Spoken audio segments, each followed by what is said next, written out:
Imagine the world after the flood. The waters have withdrawn, but they have not restored. The earth is silent.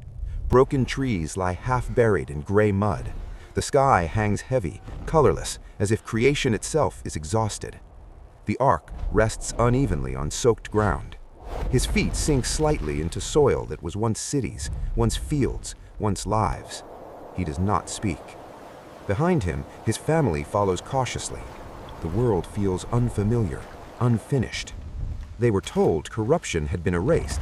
They were told the giants were gone. But the earth still feels unsettled. Cracks stretch across the land where pressure split the surface. Deep fractures disappear into darkness. And somewhere beneath their feet, something ancient may still remain. But to understand what survived, we must remember what existed before. Before the sky turned black, before the waters rose, there was a different world. A world alive and thriving.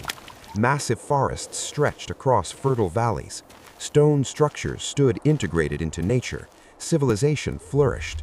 And among ordinary men walked others, taller, stronger. Not monsters, not demons, but unmistakably different. Their presence was calm, almost noble, yet something about them felt displaced. They stood beside humans, touched stone pillars engraved with symbols, moved through halls built for unusual scale. There was no chaos yet, only imbalance. And then the sky began to change. Clouds gathered unnaturally fast. Golden sunlight faded into gray. Birds took flight in sudden waves.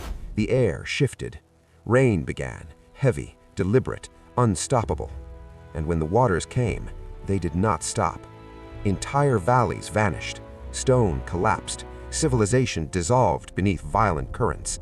The world was reset. Or so it seemed. Back in the present, long after the waters receded, small groups of settlers cautiously explored their surroundings.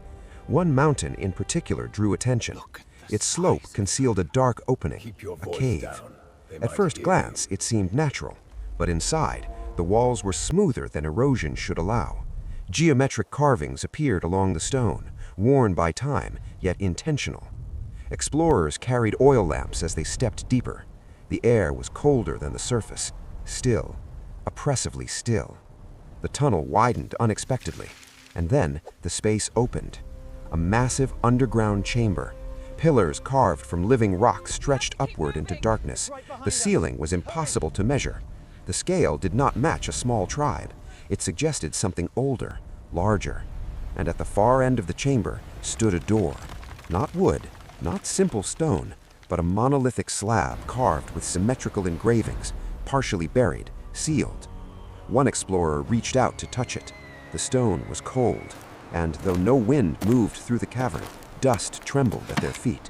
Subtle, almost imperceptible, but real. Above ground, history continued. Generations passed. When Israel entered Canaan, they encountered something unsettling. Men of unusual stature, the Anakim, the Rephaim, warriors whose height and strength intimidated trained soldiers. Scripture does not exaggerate. It records details carefully. Og, king of Bashan, his bed measured 9 cubits long. Why preserve that measurement? Because size mattered, because memory mattered, because someone wanted it remembered that not everything ended with the flood. Beneath the mountain, in the sealed chamber, fine cracks began to form along the ancient door. Pebbles vibrated in small circular patterns. Oil lamps flickered though the air remained still. The explorers stepped back.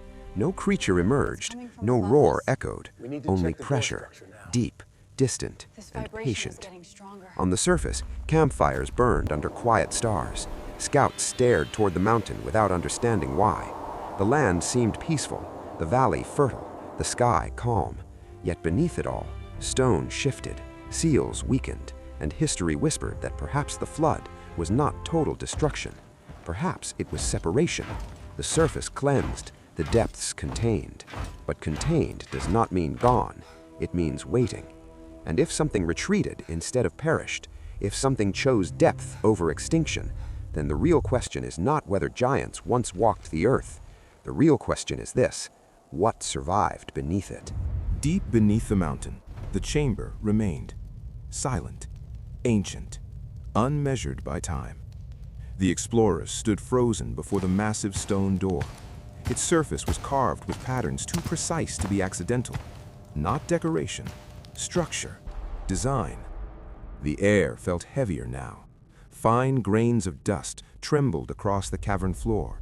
Small pebbles shifted in circular patterns, not from collapse, but from pressure. One man knelt and pressed his palm against the stone. Cold, unnaturally cold. And then it happened. A faint grinding sound, so low it was almost imagined. The upper edge of the door shifted, barely a finger's width, but enough. A thin black line appeared between the stone slabs, not shadow, not absence of light, but depth. The kind of darkness that absorbs flame. Oil lamps flickered violently.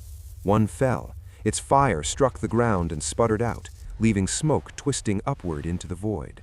No creature emerged. No hand reached through the gap. Only stillness. But not empty stillness.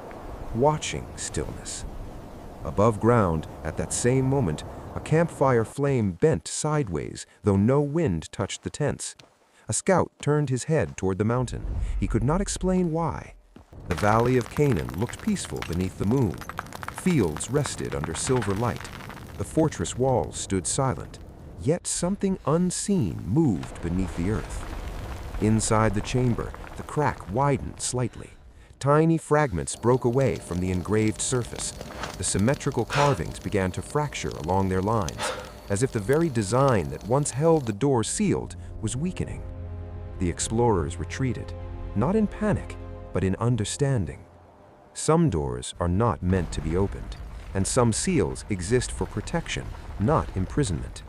The ground pulsed once more, a deep vibration that traveled upward through stone, and then silence again. Morning came. The valley bathed in golden light. Birds lifted into calm air. Dew shimmered on the grass. Israelite warriors prepared for battle, unaware of what stirred below.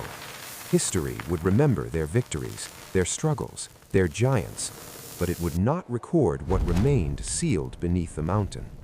In a quiet stone room, far from the cavern, a scribe leaned over parchment, oil lamp steady, hand deliberate.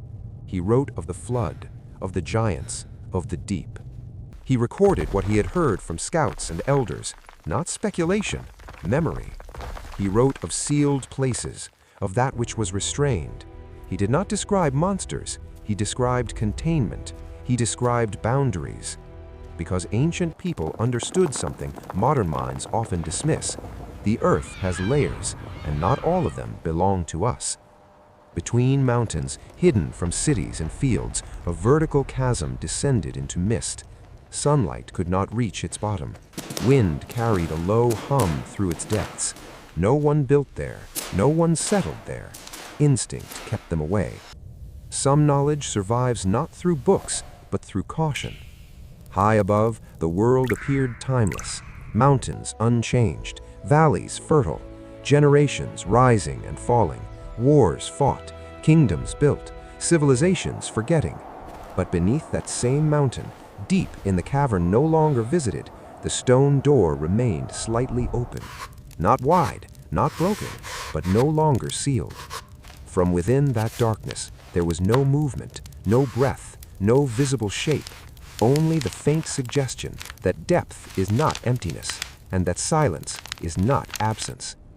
The book of Revelation speaks of the abyss, of something locked away, of a future moment when the seal will be broken.